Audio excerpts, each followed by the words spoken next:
Germany, Uruguay, Italy, Netherlands. It's the World Cup time. June 11, we rise. Every nation, every player, every dream, every fire. Brazil, Portugal, Spain, Argentina, France, England, Germany.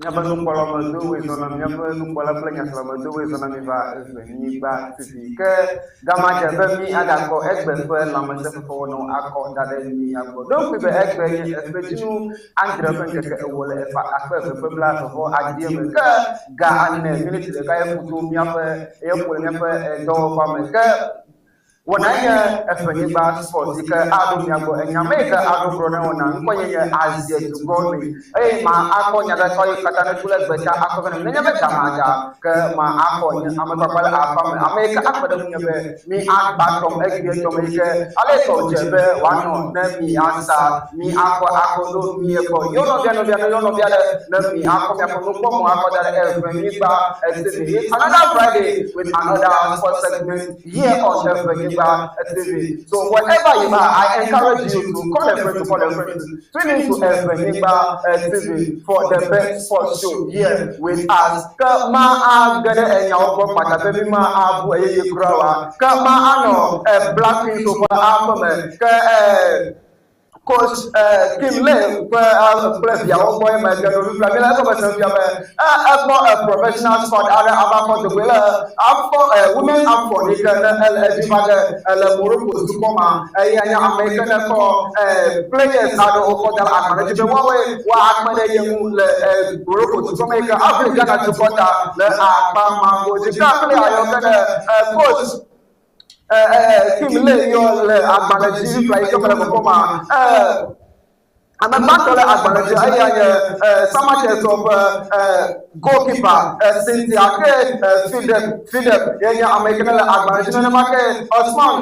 Hazima, advantage, Benedict Simon, Josephine, Bonso, Fosia, Boaki, Susan, Ama, Dria, Denomate, Abena, Anoma. Opoku, Grace, Asantiwa, Linda, Usu, Evelyn, Bedu, Nenamake, Princess Marco, Yahapan Kova, Jella Advantage, Alice Pussy, Yahapan Kola Advantage, Sharon something, Yahapan Kova, Jella Advantage, Akpama Gojika, Ajigi, Pina, Zakaria, Mayabesa, Osanforopa, Mayana, Matayo, Ajigi Pina, Zakaria, Yahapan Kova, Advantage, Akpama, Afi amenyaku comfort yebua nenamake Anastasia Asia Enesiwa sorry Enesina Abandela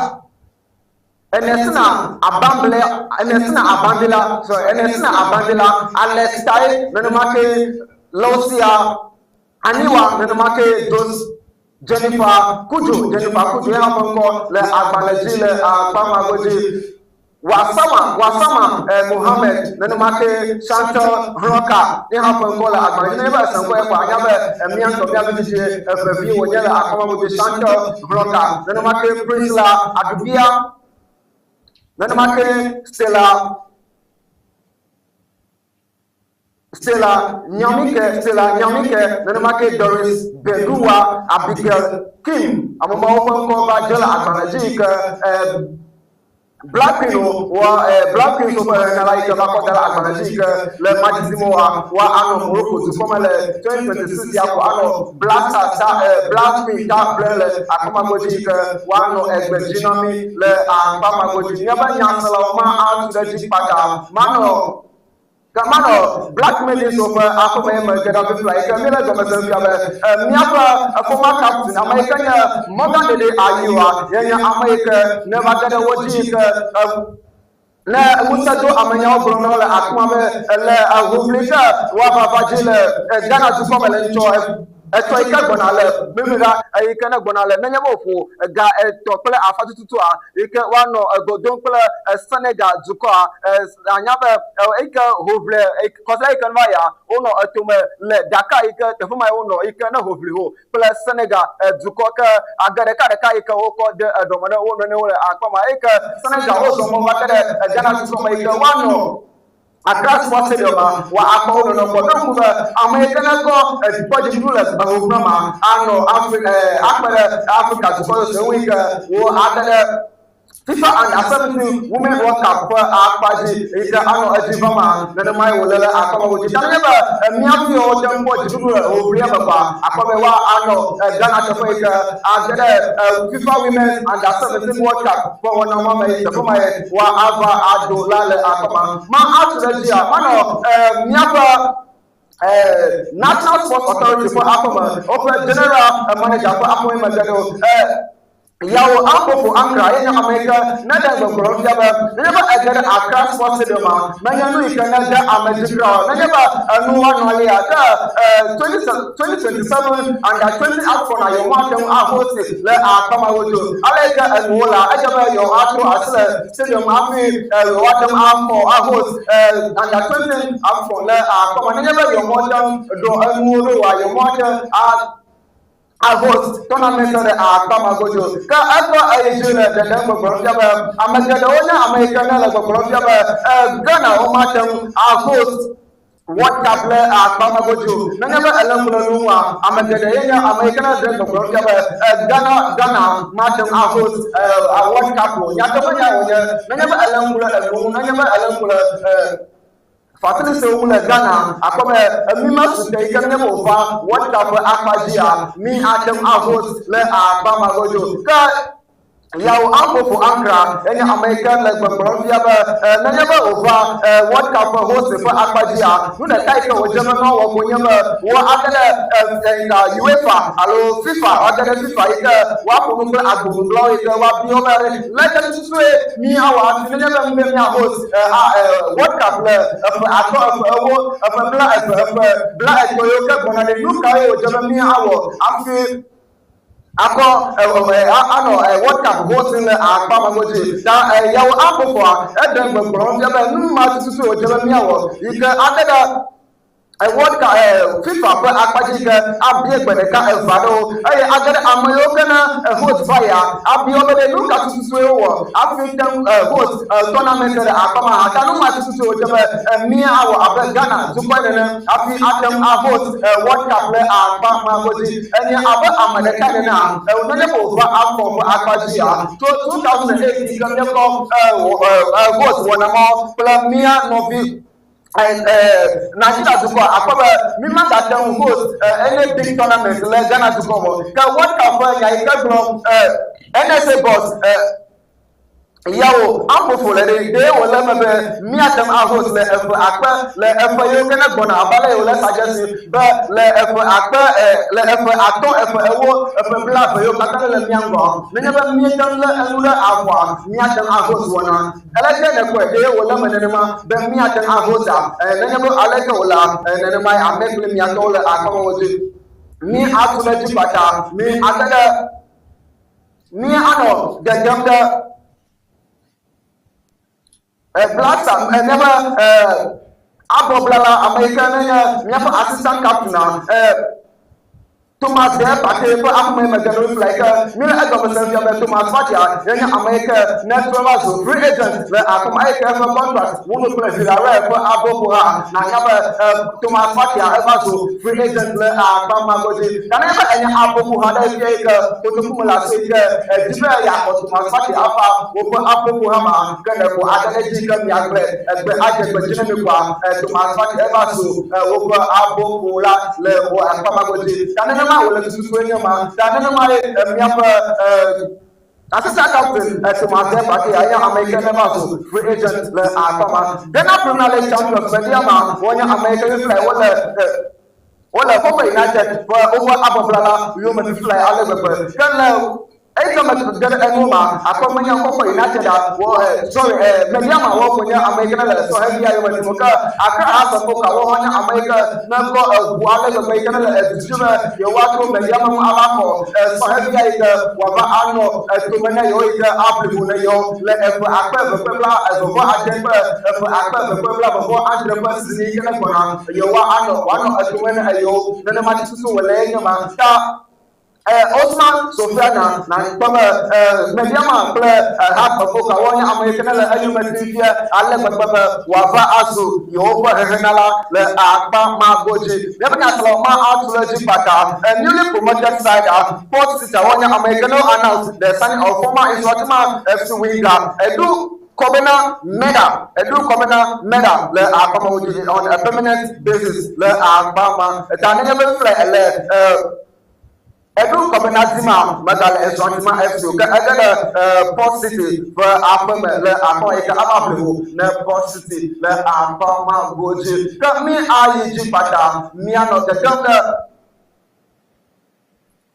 Miano daga mabi sana ya Amerika nenya miapa magba pula pa joto daga ai kene fa onu kunu gadala US to come ai gamia no World Cup ona mama akoma so happy ai keme no botombla Colombia zuwa yenya Amerika ba ko injury la akoma moji yenya Amerika ba ko injury kame fly ya mila akoma san ya ba anda ko successful injury la akoma tanya ba la no so happy ata ba wadam abbo ava agbe ava awon tepe na efe aboku akla efe zuko na don't give na nyaba mi gada September makwa akwa Afcon qualifiers wa no ejim gidigidi le akwa mata mi hia na mavisana yaba wa ano gbajina mi ike atola afo efeji ike akpele nyum Ghana Blasters aboku nya wa nya ike ano tutumda ngo le akwa ma goje mi asreji bata mi ano gadamda miapa aboblala Jordan Ayua mena ko gabe e papa me ay kambele agbonbia akoba ye ha bazo free agent le akomata mena ele Jordan Ayu zima ma aga no Leicester City for abofu amo gabe flyer e fa contract yenya no ikene ba wonu kle Leicester City for abofu ha ta ezu free agent nanya abofu ha dala nya fan ko se ida home stars so Nukunu Sports a football club wonya America nenya ba eldibe ye wade asikpela Jordan Ayua fi agbole fufu ike wa fonu kule nenya ba kotoku manyona okwa watan abaho Jordan Ayu akova abofu America miatan ano opon le voter rodingi ako miana opon le tanene mai wole le akpa magoji nyama kama avodu amano gagamda Senegal for Afro Magado fly. Come Magada Sadio Mane, Jay Magado fly. Come Mela Goma Sanfia, but Adegbolo, but a year, Yako, for Abopo, Nyako Ku Ati, Yako for Abopo, Nyako Ku Ati, Never over a national team, Yamada Joy for Abopo, Fopa, Ako,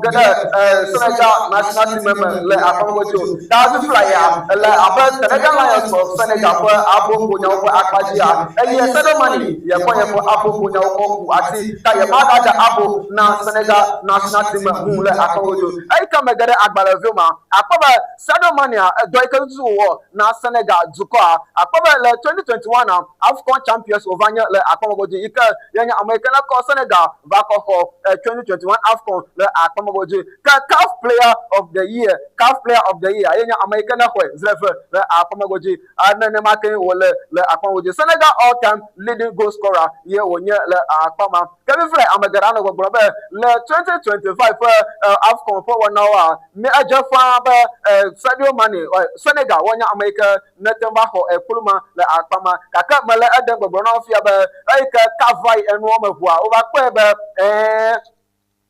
Morocco wonya America na jana pulo le akomata over kwele Senegal si kokoda Morocco for abopo ha le akoma no matter never egele Sadio Mane for akuli ko okona Senegal duko eke o for le 2024 to me le akoma 2024 to me le akoma ta ekuru daka ya Senegal Sadio Mane hona Senegal for abopo ha CAF player of the year 2 ke Senegal Ocean leading goal scorer ye wo ye le Akpama Mohamed Salah ko akoy magara Egyptian kina ko akoy magara flight ala de adan ba Colombia la yo ba go do ko Argentina ai ke mu ma ja yo ju yo na ejum aka ko le 10 minutes ko ba ha agere yo bla bla bla ike ba ko e ko na ko dare ti ko yo ko bi me ni mi ke ba ko do fu e ko yo ka e tu yo ba wa ke yo le a ko mo ke yo ke break ba ke e ti ko yo ba do gura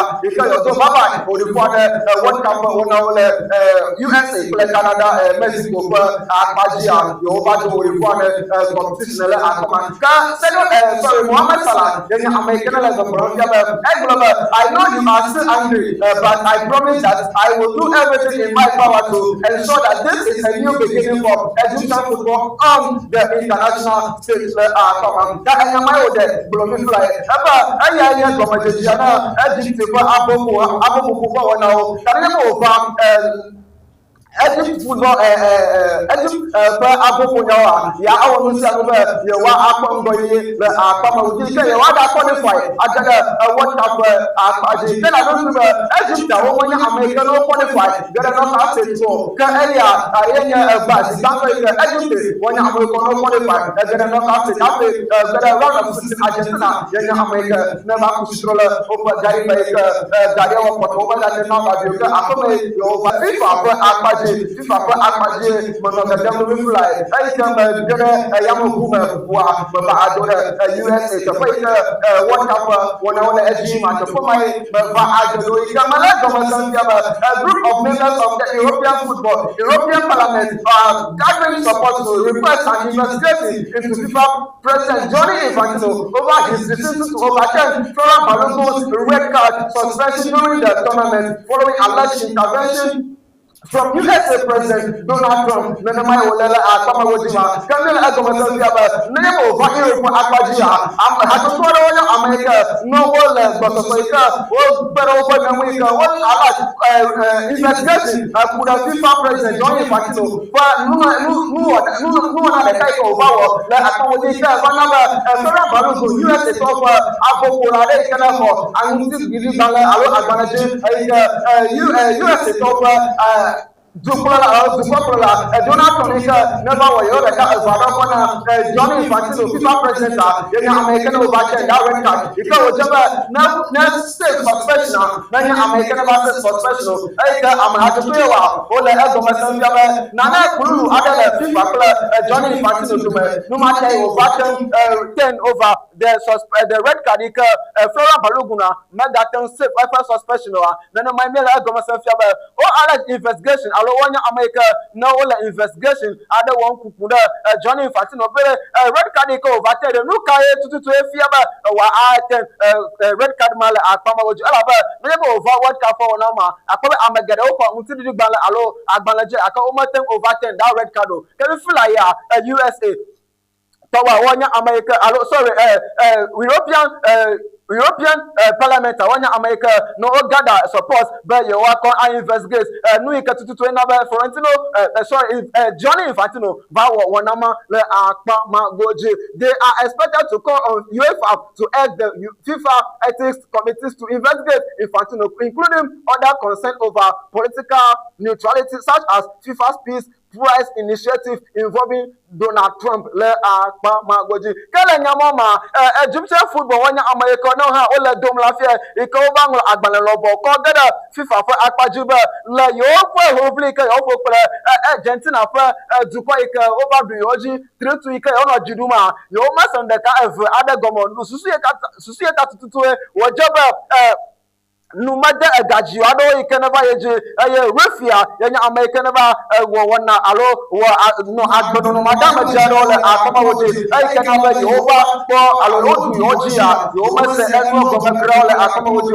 ala ba meneba ele wa yo do agede kai ke wo gba ade ko gba akoba apua yenya no ikene joro yoba akati pa alo ya ade pa ji yo do wona no de sale yo free wo free de sale afitan ko Agamato, Kaka, Refia, American Global, Pao, Yamaka, Agama, Ato, Akamodika, never did a far boy, Bakom, never out, never, the build up to that goal, after Agama Alva, no matter that Jado can buy a Opo, Egypt player, the car of one Alodo, Apodi, Canava, Abua, Eduleva, Afomega, Egypt over, Babato Ade, no matter Webenta, Wolf, Agela, Akamodika Agia, Mestano, a player who can Asia, for Egypt over, Aganakonativa, but the ultimate not investigate, Rubia, we can say over this is Nado, Mama, over Akaju. I remember the Ojua, or Adamana Yoga, Akame, Nayo Wamo, the Pamagodi. Can you Mbappe for appointment? Gana Via, so every enemy, Navala, Nupanamo, what up Yapa, what home. You come and I'm a Cameron, Vakila, Mbappe for Akaju, Nuka, Adaba, Jonah, so every Adaba, what up 20.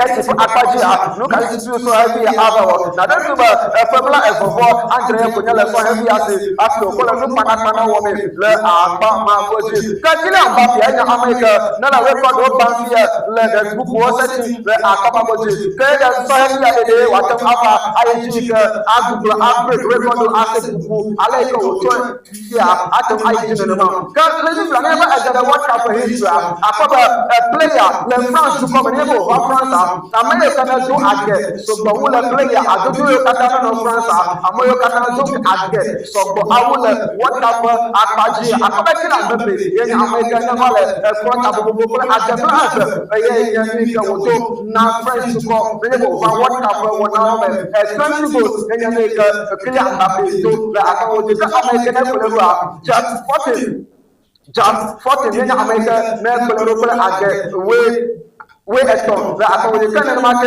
Henry 6 goals here woto Zinedine Zidane down eto agewama atom 5 goals here woto na France super menebo World Cup akaji Michel Platini eto 5 goals Olivier Giroud eto 5 goals na make Antoine Griezmann ya American eto 4 goals le Pampa Goji Kamada no Kylian Mbappe for akoma menebo European players in major tournament menebo World Cup Euros for akaji Akobekile Mbappe ayi America never supply Hurricane. Now don't put Hurricane ayi America no for Ezela. Pulo Cristiano Alvaro dos Santos rola akomodika Cristiano Ronaldo adebla efo abenye mika woto ene makenye Kylian Mbappe ya eba do for Ezela adebla go for the now don't put Kylian Mbappe ya momo ko kalesi ebe wa ado age ka abajeto Cristiano Ronaldo rola akoma ka America de rola do for Ezela Hurricane enya America adebla efo for the le Esika Marilot Cruz and America Nanda Dofa Enelia play 19 goals. Get Mula 18 goals in America. Nanda Esile Atoma. Kamandano Kylian Mbappe for Afro. Whenever they do what Ellen Mutafo, the World Cup here for Apache. The all-time FIFA World Cup top scorer. All-time FIFA World Cup top scorer. Akaba Nona agreement in America. Never break record man. The World Cup for Apache never break record man. It's Marilot Cruz. Record was at the way America, not to Agaya Power, so heavy. There's an American never record my because 21 goals here, that's so far. So the tournament of all that World Cup top scorer. Kylian Mbappe in America never 20 goals, Kylian Mbappe I don't give a allo the capital so never kill Mbappe to Andrew Messi and Antonia Marilot Cruz 16 goals in the go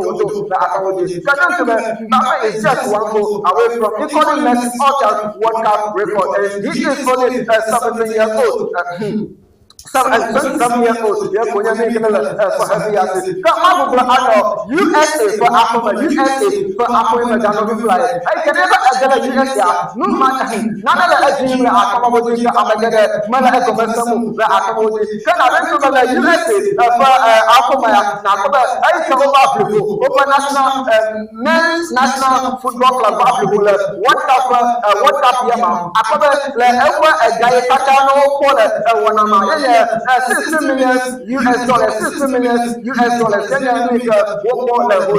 I can FIFA prize money for USA. So, Ogada, $60 million US dollars. Then you make one more Akamoji. I mean, I'm going to send it over there. I saw a Gaya, William Mangala, one Mamma, America, and you are working in the market, and no more Wako America. So, USA, women national team, women, what have you upon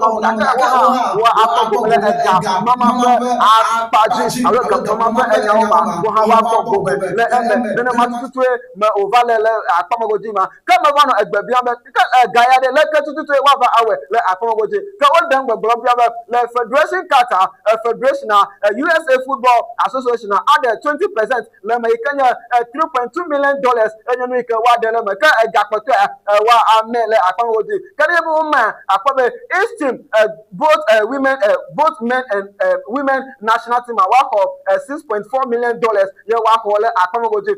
A player, 246,600 per person,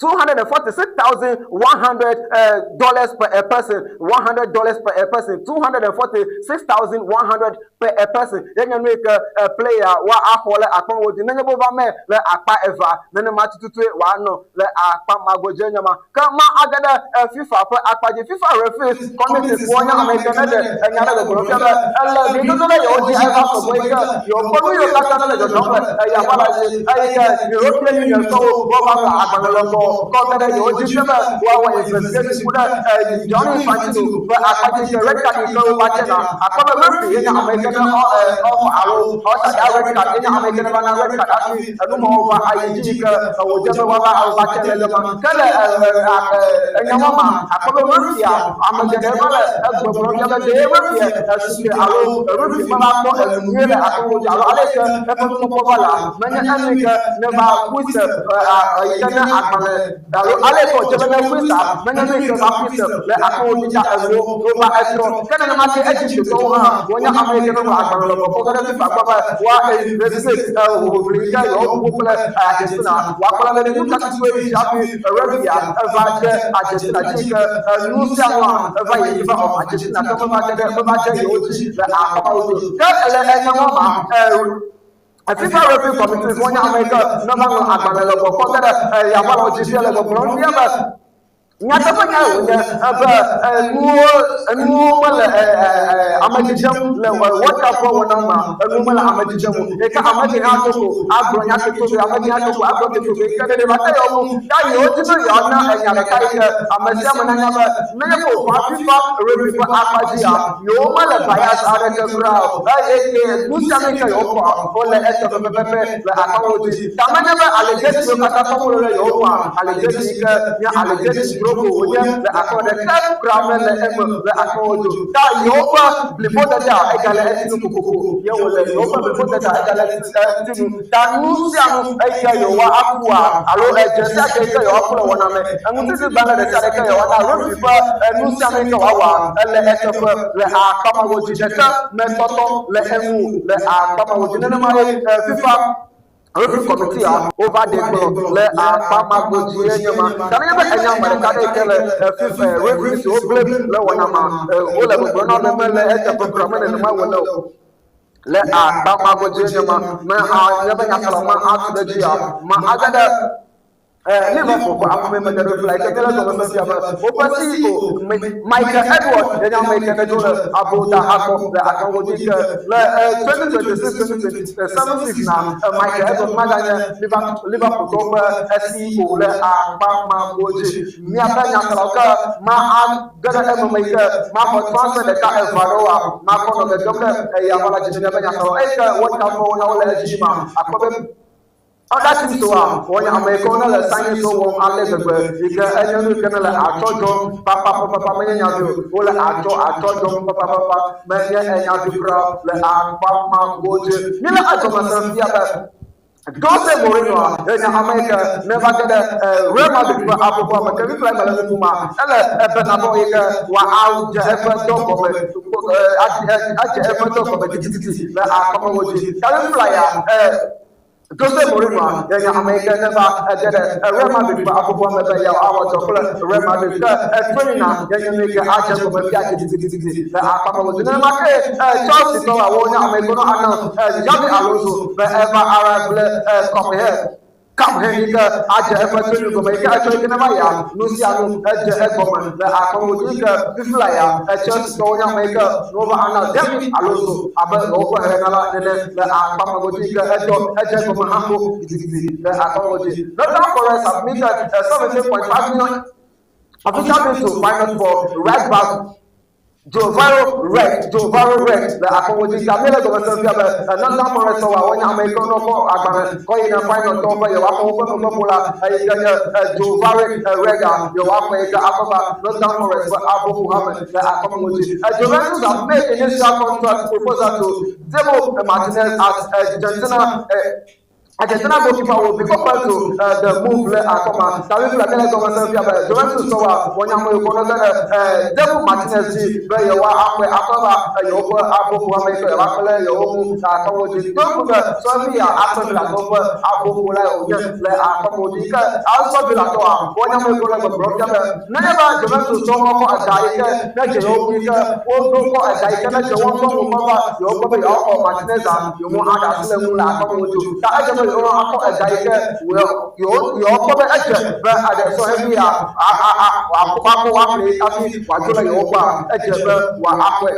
Your other Wahajo, like Oko, then the magistrate will let our Papa go to Emma. Never Mahaka. Inter Milan for Aquaman, here we go. Inter Milan, America, no over agree.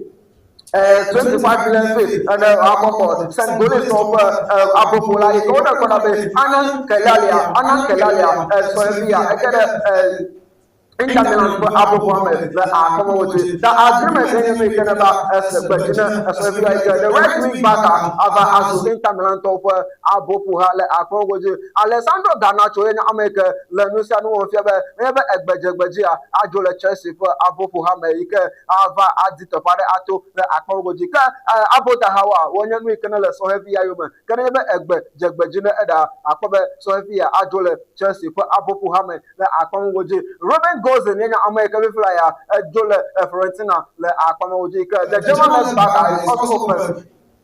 German left back also open to a new chapter with a chapter for among club team, and there's more in the race the Aquamojika. Mila Governor Robin goes there in America, Jola Florentina.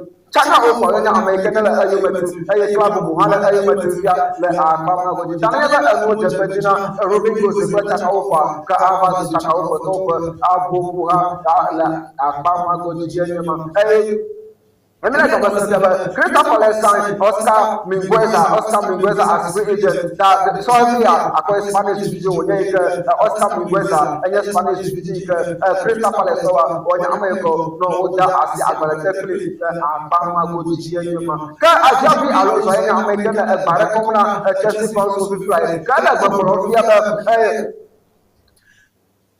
Ajabi Alonso, American, that if we want to share that belief that good things will come if we are together and we create this strength, it has to come from us to bring the energy. That in my blog, Yabi Alonso, then never your Ojibwe, I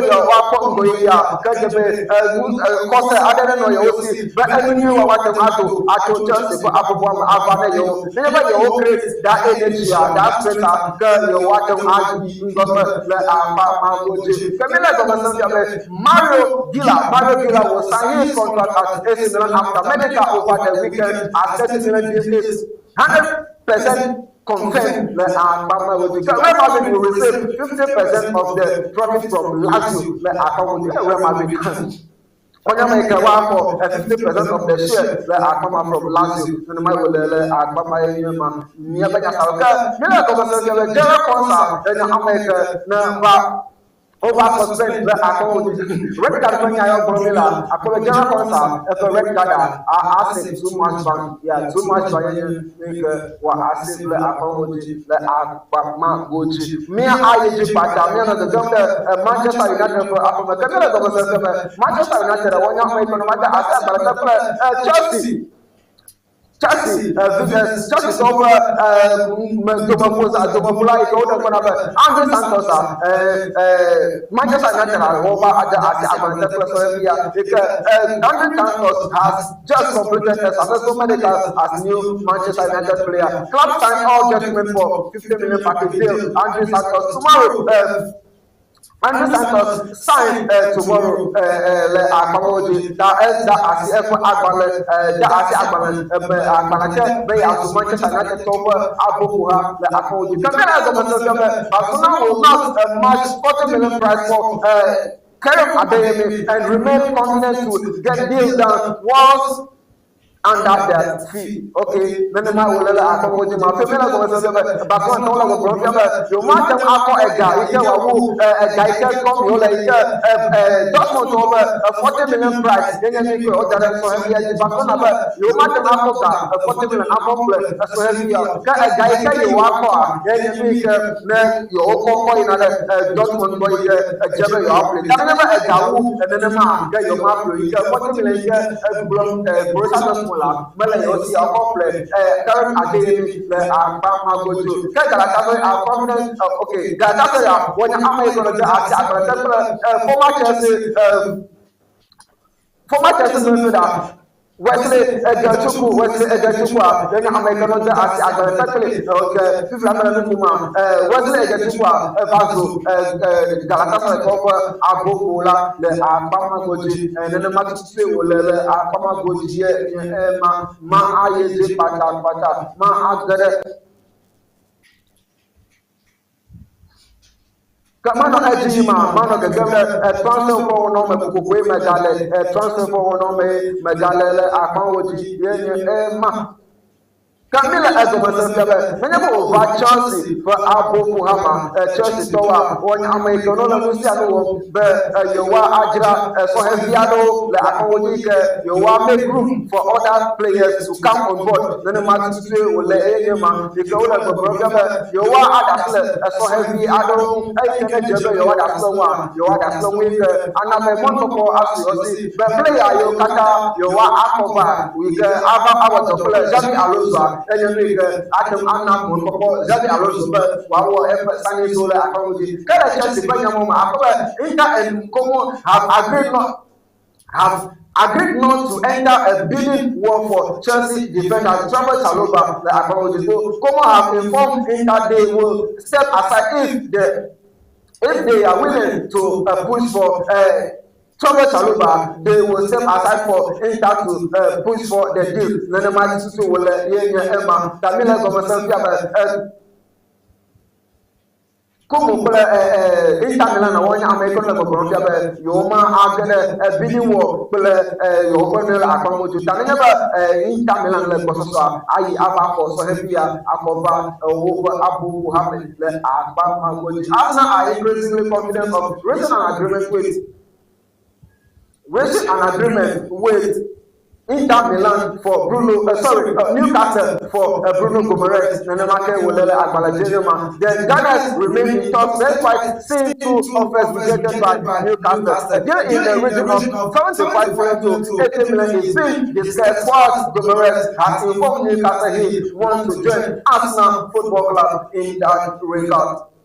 Paris Saint-Germain are coming increasingly open to offer for several of their attacking players. Bradley Barcola is among the forwards who could attract interest this summer. Barcelona are targeting the French winger as they look to strengthen their attacking option in that aspect. Bradley Barcola, the American Barcola, will display your attacking aspect of attacking option. The Bradley Barcola. And then Anthony Gordon, Yamal, and then Ferran Torres wonye America ba ano Ngogbia no Barcelona ko to akọ like the firepower will be in that aspect ka me ma nya ma ava America ma ano nya de ka varo ko na mi afi nyefo ame papa ava adogo ebona be ye bona da ma ano nya de ka varo ko na ji afi wa va adogo kama ava magana GFA ko akome magano GFA ko akome enye me ga magano kana ba alamula almuma enye aba amade kana enye nuike na afudanu ale degbe ala fudanu ale degbe me manya ko wala ma gbo nyaba GFA president Simon Edward Kent okweku ai ko ba ko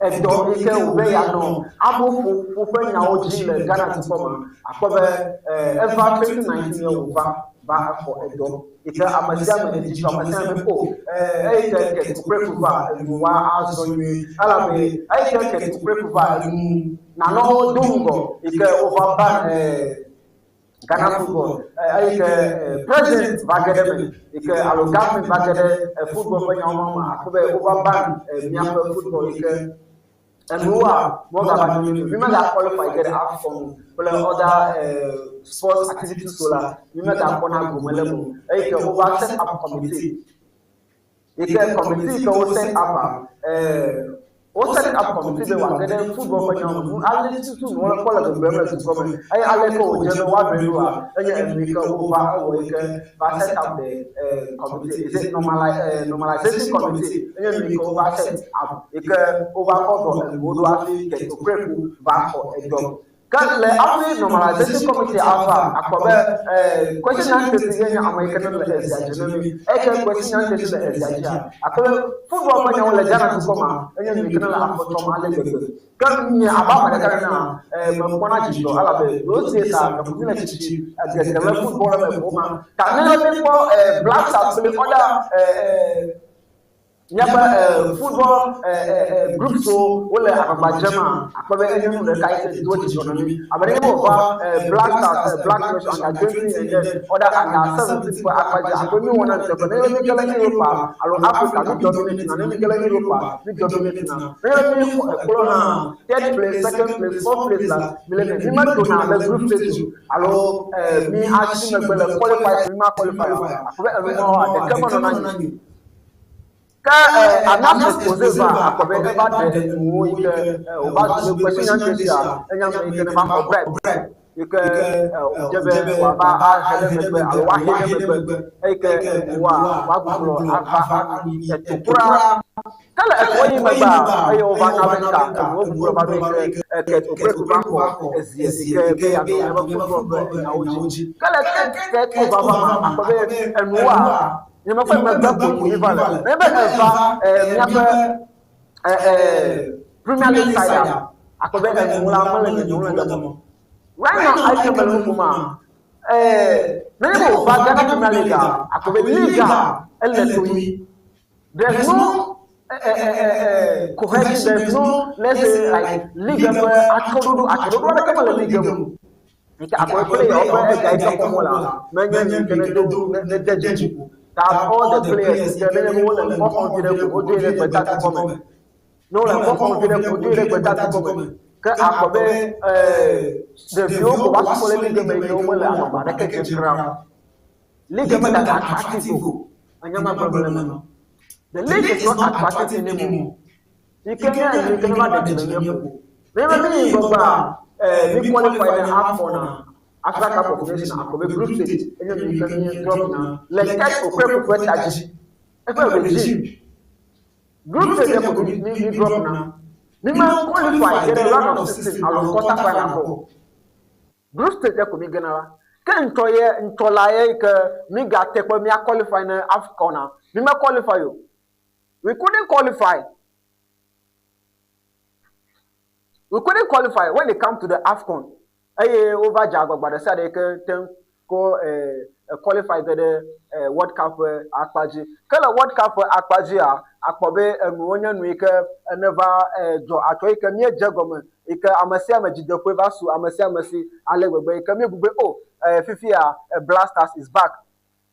Blasters wonya ameko no otrova ike amese me eji vale amese amejon alegbegbe ikenya aba America na eji ha ba jom alabe ameko over cover ikenya Carlos Cruz over nya otoado akpebe Carlos Cruz cover eva gbugbo enwo kododo ike eva soft kuke de ka eva role team abe miafe defensive side goalkeeping side akpebe enwo over nya no ike na esute nya amagede wa eji jomi be ofifiara miafe blaster etrogbo nya to be wonya be blasters etrogbo akama etrogbo alabe ike ko mata o magigo alabe enwo toto afi over so he cannot perform magic kaka aleko jebena wa etrowe and anya no ikene jo atro alonya kpono mi amagedo kaka nde kai ka ko mata wonye be evale eyi pe megbe eye miafa attacking west matem asovu alabe the players we have matem wo magic adeka ike wa anabe wo ha wa sovu ka de ka ko atem asovu enye defensive side ko sovu bo kaka anu de kai ka madeji po na mi alonya aba America na nyim me vivinu mu enye the manner in which we drop we were eliminated. The kind of game we played, I like me call for Abu le round of 32. Many we can deji for crowd. Player abe edwa de kamelo omo. Abe do force obi no for Abu nene. Ike abe America never enye national team supporter. Awo ajiavo. Never player do have that zeal. Do ko edwa de call for Abu afi wo do le ma. O ha ajiajo be o. You have contra for Abu Afi. That my brother Ghana, one of the worst team that can perform the World Cup. Nipo Cape Verde, Nipo Egypt, Nipo Senegal, Nipo Ivory Coast, the way they perform in the tournament. Tananyabo girl, Marvel. Kake alenemaye ova join mabenka blasters mi va ge le ale kemeje mi agel. Nyaba America no ba pebenta ke to break ball mi yo katale tutu ala be the foundation ko set manya no ikene dejipo nyaba nya sala obe America ma yes ado kamela bronvoa eva yo fa ko Mr Yaki ya ele abibe ke ya akele mu mi ayeji wezo no cuma pokoknya mado sebenarnya perturulah mado dapat cina berpetisian baru lalu ini kan baru petisian apa sama kalau kalau memang gimana mau tahu ke jatah pada mau ini cuma beli ke itu yang coba komen yang belum kuala belum awal kami ayi patama gede ko enya ke ko jumla the way the manner in which we were eliminated from the tournament abe never level no ya ko gale ke first match ya for the second match ade ke ko ko agwa ko be abengedela the last back ke bibe ko ni atema wo ke Russia over the years ake performance ke ni kutapa manya ke ka ko no market ko Colombia the game Russia is a mind game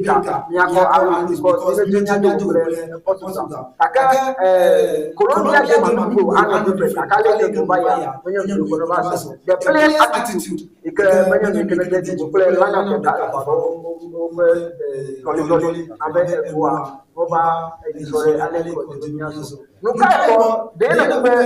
the foundation to purpose set down area where a woman so you know what happened. Kita baru, dalam kuda kita pray pula etonja. Aku belasa, nanya kami belasa banyak kelama. Karena belasanya kan kita kaya kerja komen dulu. Lalu ini jadi game bola, apa segala lama ni. Maka ni ke anu nami. Kalau lagi nyapa tu kalau maju, nyano ni tu bagi maju. Ipa maka belasa maka. Nanya tournament apa lupa yo tournament la apa support nona. Ayana la pura belasa, manyaba segala lama le puno. Ekorum babaya to 2014. Yes, no matter at all. To 2014. So what about 2010 from her, you do what happened World Cup, Aquaji Prohala, Aqua Sula, Normalani. But that's not 2014. To 2014, Kaka Bonala, Timale Mubaka, Babrelema. Ay coaching yang kecil tu, untungnya lepas sorry mabai, api kecu krep bapa dalam muda krep muncul.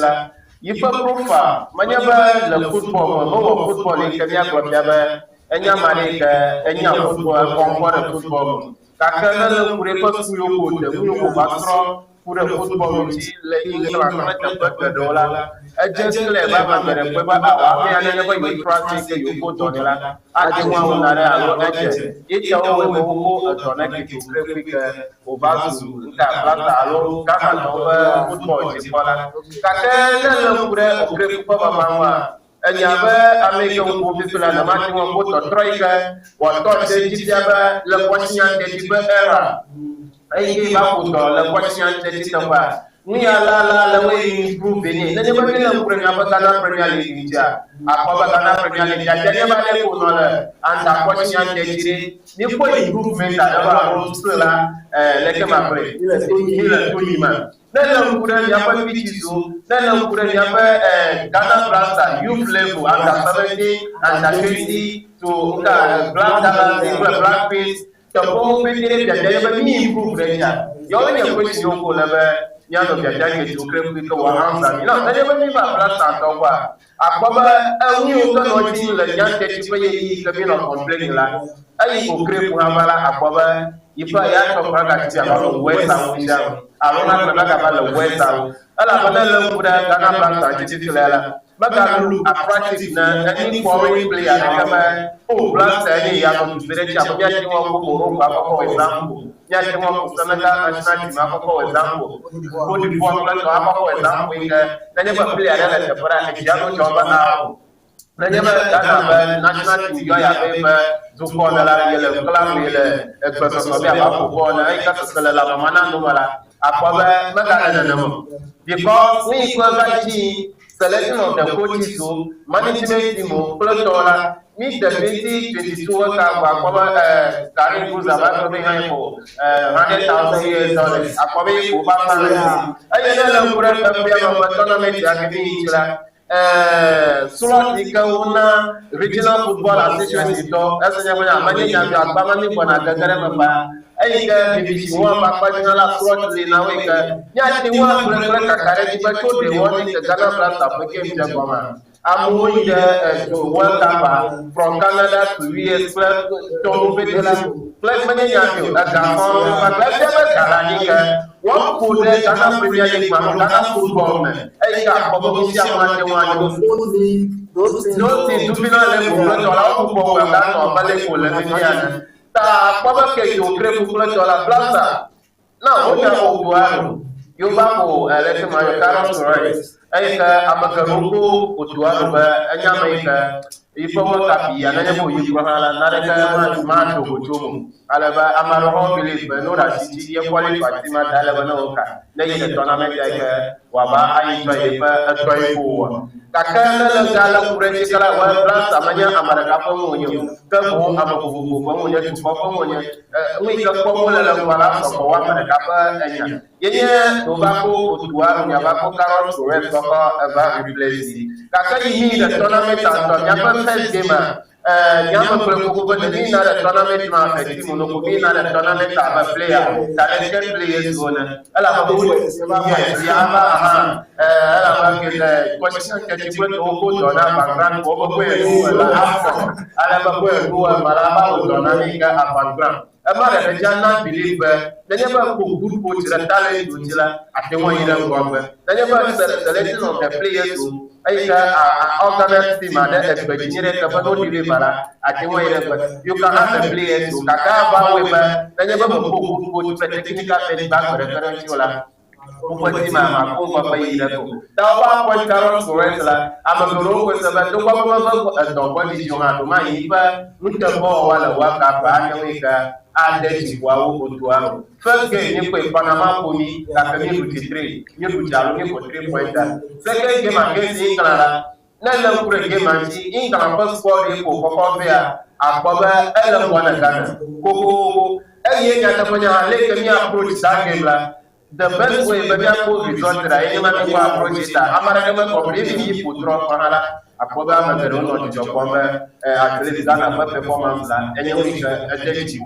se ka take game ke je Croatia to akọba controversial un gero la ke ma ya la ba ma nya bi e da ma ni dia kalau dia le second place ni kaya nak Canada kaya best player kaya Thomas Partey amako that result ai already la confirmation baba mi qualify na ko ta you don't have anything to lose in that game aba be o dani ta ko le ke mi ko game la is normal le Ghana to go now knockout stage against Colombia finally nya dalema amagereka performance ikani kwa against England amagarega non space mawo Panama amagarega non space mawo le Colombia apia against Colombia na aye na le Colombia ke mantia football we ka cohesion the power of performance that cover player to player la even the club level la cover recently last year as a the Bianco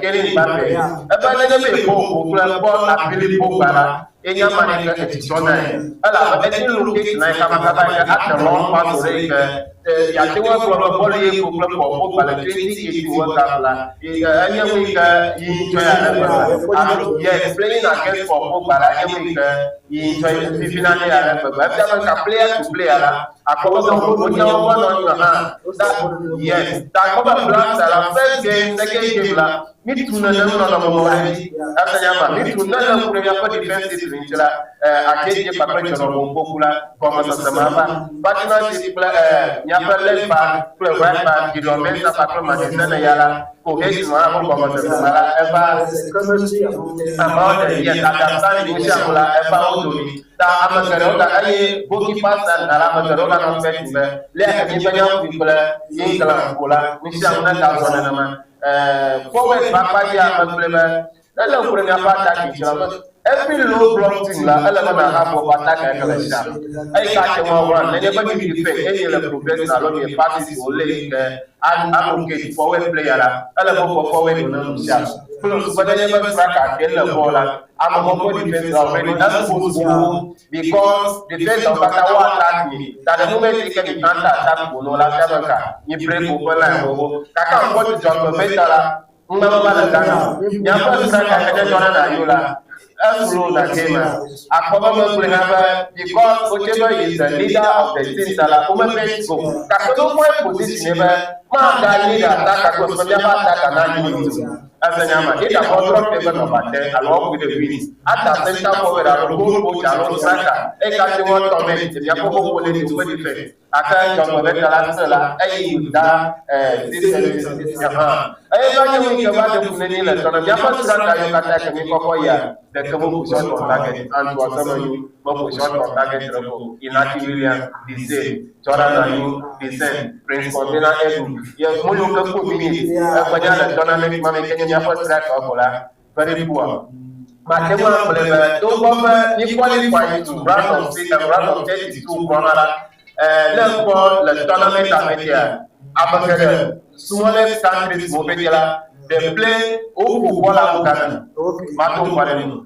South Africa can do that because we can South Africa go Nyama. To cover over run of 32 of Canada, Matewa Clever, over football and Yanko Ghana. Because Ope, Oku, Kakazana, la Japa attacking trait, and very poor, very bad. Matewa Clever is one of the countries that went to the tournament because team manager on the Panama play Carlos Torres tournament experience Ikesia, les commandants, qui que nous le rendons peut-être soit nous. Alors, on a pour football, pour la football, et puis il y a un groupe à positionner pour le venir là, il m'a mis là, c'est place. Bon, on a mis le rendons peut-être tout. You reason là, you that sit on here, et pour y aller au combat, football là, on y a pas le petit là. Couple of the food là, and you can very, very important. Tamani message ale to make Carlos Flores and Amane Gamba for less than 3 months. Akunya Akumu because it's a challenge the team la. And you will very, very bad. Now, Yamaya will come the art one Yamagana Plata. And the will put in a particular Plata, Naga of a Plata. And I've already the law is there.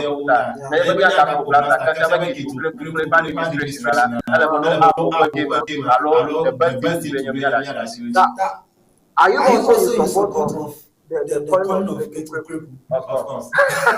But Lord, if you attend the market, all about Congress, all that Congress, all the regional chairman, they are also corrupt. Yes,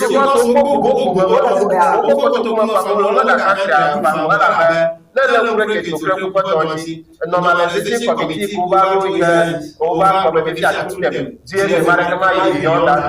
Kaka, that Congress is going now.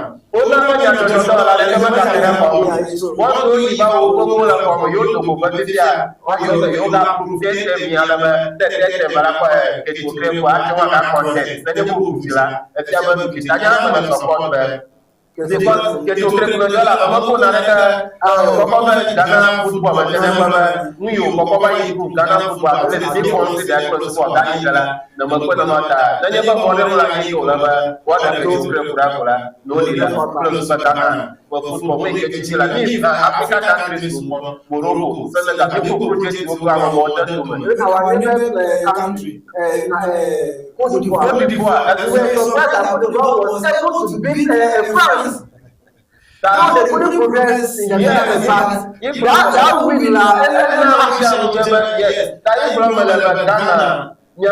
the last league before very fast the tournament. The Muslim attacking great Naraman of Mahotan and Hasanyaman. Narakota, Marpleva, Toba, Ifu, first who can put Johanna, a moment Ghana, we are there. The department of Maharago. That is a rock group. And the young walk of Afromaker, I will know, restart Ghana Plaza, Aqua Scratch, Tima Betty, Alabama on a long term project, 1 year project, Oti can develop Natale, Oti Gas and Yapo philosophy from Yapo Padashi, Ghana Plaza, China, Yapo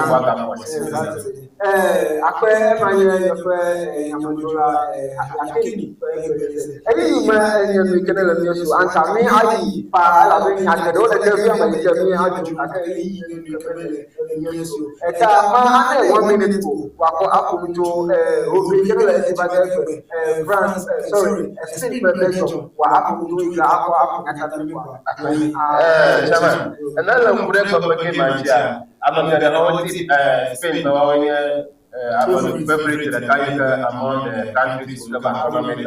A bunch of non bunch of coding generation who have a hand in company, charging bloody bread, blood of Momero, Damamo, former Santola, who started the village of Rajana, Aquaba, Mopedia, Amagareti, Nomoya, I won't develop parameter. Package of a coding generation, Mamma. Another president with no pressure.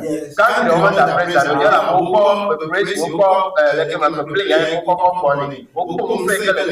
because some years ago, a few years ago, the kind of play I can of the expectation in terms of country, the Apostle makers of country, but I never want tournament. We have another, more play a yoga formula. If only quarter is a plus as a Yama. That against Spain, a gun comes now. We come from a friend, but tournament just surprise you her face. Much become people, we plan experience well. And the bench on upper against Spain.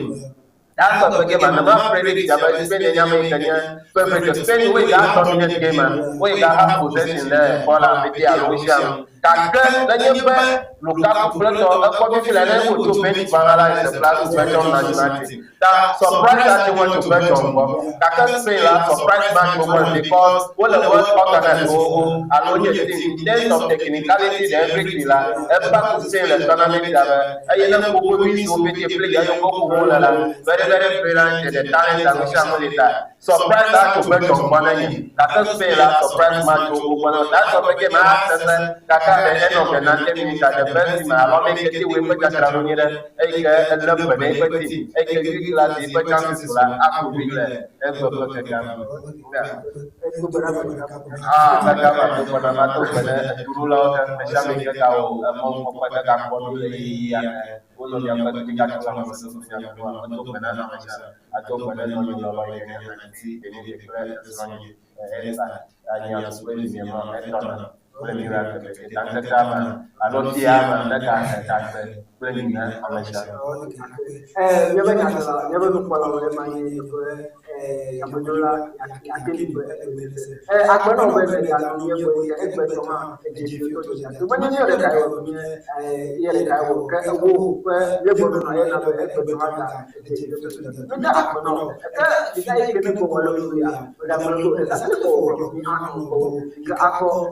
Best for Apollo.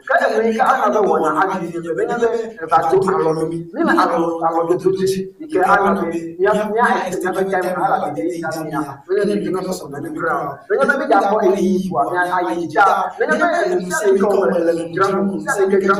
yeah, Apotrao, and Yapatrao, and you Trao, who could have said, oh, the Demiatica, me, I don't know. I saw that but when I come out without the they are no what over the way of the water supply of Atu what I saw Atu.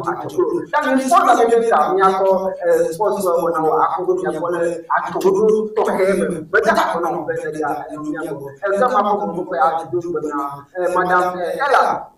Aku Isabella, ela minha coisa minha por aí, que do pouco do toque não. Minha vamos colocar aí que minha como vai a falar aparece Facebook, TikTok, YouTube, para como vai a foto do mim. Kita boleh lihat, meada minha por foto tipo não. Eu conheço a casa do mas eu não quando me cata de apa.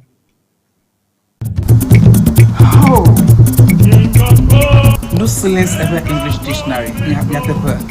But see dictionary a zone fee the passing K. No silence ever English dictionary standard ton standard yeah. And you know the view. And you know the view canola basic level. And you know Americanola SHS. And you know Americanola University. Alola language.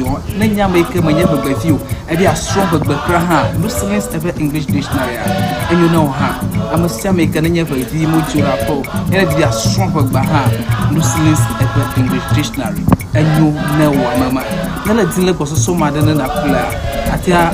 Place order Amazon. Allo number can I follow screen Nigeria. Open to me to the can also but if African la nyako no silence ever English dictionary. Akwa koveno akpe. No silence ever English dictionary. Enyon tom.